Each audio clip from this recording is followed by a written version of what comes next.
Их догдолж байна. Энэ төсөл чи өөрөө маш том төсөл. Тэгээ зүгээр нэг бас ядж хахад миний хувьд анх удаага ийм зүйлийн ард бас гарч үзэж байгаа болохоор үнэхээр сэтгэл догдолж хөдөлж байна. Гайгүй. Ингэдэг л юм.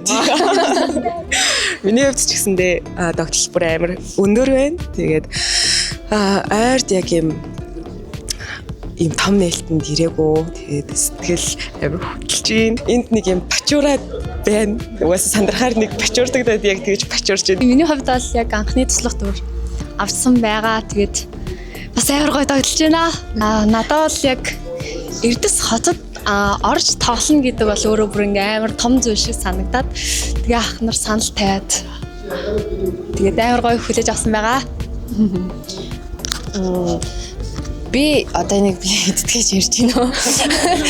Нөгөө нэг цагтаагийн дүр гэдгийг сонсоод би өөрөө цагтаагийн дүр тоглосон байхгүй. Тэгээд яг надад анх санал тавихт нь за миний дөрөө дээр уулзах гээд очисон чинь нөөрэсээ бол мэдээд байгаа тий. Тэгэхдээ тэр дотроо ингээд өмнөх түүхийг өгүүлнэ. Тэгээд ийм цагтаа охины дүргийн уут би шууд за зохиол уншиж үзье гэдэг. Тэрнээс биш би маш их айжсэн. Ийм том киноны нэг хэсэг болно гэдэг чинь тий. Би чинь жүжигчин биш учраас алчихгүй гэж маш айжсэн. Тэгээд зохиолоо уншсны дараа за би чадах юм болоо да гэсэн чинь найруулагч минь өдрөө хараад чадуулна гэсэн.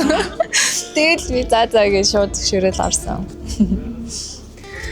Миний хувьд гэх юм бол би киноны зураг эхэлсэн баха дундаас нь орж ирсэн.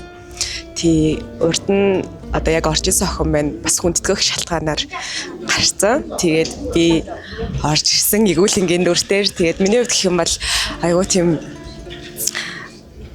урдны ажилласан дүрүүдээс арай өөр исэн. Тэгээд вау. Энэ дүр ямар гоё дүр вэ? Би чадах болов гэх тэгээд за чадахгүй ч гэсэндээ аралдаад үзье гэд бас хэлсэн гэсэн чинь найруулагч бүр наах маань за ахын одоо битгий маялаа дээ ороод ирээ гэж хэлсэн. Тэгээд орсон байгаа. За урд нь болохоор би өваян бас 3 кинонд бараг яг дүртээр ажиллах гад чадаагүй. Миний хувьд цаг зав бол зөрөөс гараагүй байсан юм аа хоёроо. Тийм тэгээд энэ кинон дээр яг болоод бүх юм нь сайхан таарад тэгээд орж ирсэн байгаа. Тэгээд найруулагч хэрхэн бүр ахта бас баярлаа гэж хэлье. Баярлаа. Башта мөргий. Ер нь өөрөөс цуврал миний харж байгаагаар эрэгтэй дөрүүд яг гол дүр хүчрхэг дөрүүд байдаг. Тэнгуут яг эмэгтэйчүүд илүү их тийм тэр хүчтэй дөрүүдийг зөөлөх зорилготой ер нь энэ зохиол төр шингээгддэг юм болов уу? Би хавьдаа тэгж хэлсэн. Тэгэхээр яг аль нэг дүрэн те ингээд бид гурав ингээд юм хайр агуулгаараа нэг те зөөлөх зорилготой анх удаага яг зохиол нь бичигдээд тэгээд анх удаага яг Олег кино хийгдчихсэн бол бас арай өөр.